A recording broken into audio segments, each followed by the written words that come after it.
the clamor for approval. It is the background hum of a life unlived.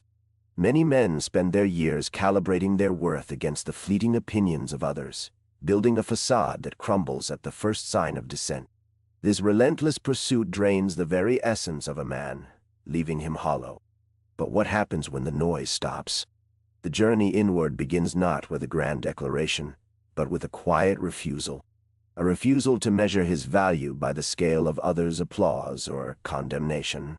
This path is often shrouded in initial discomfort, a wilderness where the familiar echoes of external validation are absent. Yet, it is in this very emptiness that the seeds of true selfhood are sown. Consider the craftsman. He does not carve his stone for the fleeting praise of passers-by, but for the integrity of the form emerging under his hand. His satisfaction is intrinsic, born from the discipline and the skill honed through countless hours of solitary focus. This is the silent benchmark of a man who has stopped chasing. A man who lives for the approval of others is a prisoner in a gilded cage. His actions, his words, even his thoughts, are shaped by an unseen audience. He is a performer on a stage, perpetually seeking a standing ovation that never truly satisfies. The energy expended in this act is colossal, leaving little for genuine creation or meaningful connection. It is a life of constant adaptation, a chameleon blending into whatever background promises acceptance. But such a life lacks a fixed point, a true north. This addiction to external validation cripples judgment. When a man's decisions are governed by what others might think, his capacity for objective assessment withers. He avoids difficult truths, shies away from necessary confrontation, and compromises his own principles to maintain faith. This leads to stagnation. The very qualities that make a man strong, conviction, integrity, courage, are sacrificed at the altar of popularity. He becomes a vessel filled with the expectations of others, rather than a source of his own being. What is the cost of this perpetual performance? It is the slow erosion of authenticity. The man forgets who he is when the audience is gone. His thoughts become a curated broadcast, his emotions a carefully managed display.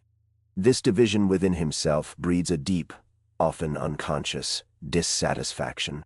The hollowness is not a sign of failure, but a symptom of a fundamental disconnect from his own core. The turning point is often subtle. It might be a moment of profound disillusionment, a realization that the applause was empty, or the criticism was unfounded. It could be a quiet period of solitude, where the absence of external voices allows his own to be heard. This is the genesis of inner sovereignty. When a man stops chasing approval, he begins to listen to a different authority, himself. His values become his compass, his principles, his unshakable foundation. This does not mean he becomes arrogant or dismissive. Rather, his interactions become more genuine, his commitments more deliberate. He can offer true friendship as he does not seek to gain from it. He can express honest opinions as he is not afraid of causing offense. His strength is no longer dependent on outward affirmation. Marcus Aurelius in his Meditations wrote, "Waste no more time arguing about what a good man should be. Be one." This is the essence of the shift. Action, rooted in internal conviction, replaces the need for external validation. The focus moves from "what will they think" to "is this aligned with my deepest principles?" This is the bedrock of self-mastery. The benefits are manifold. A man liberated from the chase experiences a profound sense of peace. The anxieties associated with pleasing others dissipate. He can take risks, knowing that failure does not diminish his intrinsic worth. He can form deeper, more authentic relationships, built on mutual respect rather than dependence. His energy is no longer squandered on performance, but channeled into meaningful pursuits. This is not a path of isolation, but one of selective engagement. A man who values his own counsel does not need constant external affirmation. He can engage with the world on his own terms, contributing his unique gifts without the compulsion to be liked.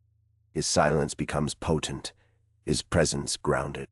He begins to understand that true strength lies not in being universally approved, but in being true to oneself. This inner alignment is the most powerful form of charisma. It draws people not through artifice, but through authentic presence. His character becomes his true currency. Are you building a life that echoes your own inner truth? Or are you merely performing for an audience that will eventually forget your name? The answer lies in understanding where you seek your validation. The internal shift is gradual but transformative.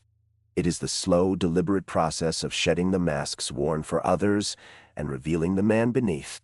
This requires courage, as it means confronting the fear of being seen, truly seen, with all his perceived imperfections.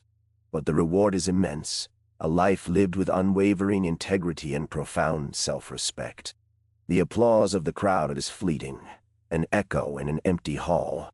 But the quiet affirmation of a man living by his own code is a steady flame, a light that guides him through any darkness. It is the foundation upon which a truly meaningful life is built. This is the discovery that awaits when the relentless chase finally ceases. He sought acceptance, a phantom in the gaze of others. But the echo always faded, leaving him wanting. Now, the silence speaks volumes, revealing the unyielding structure of his own conviction. This is the man unbound, no longer a reflection, but the source.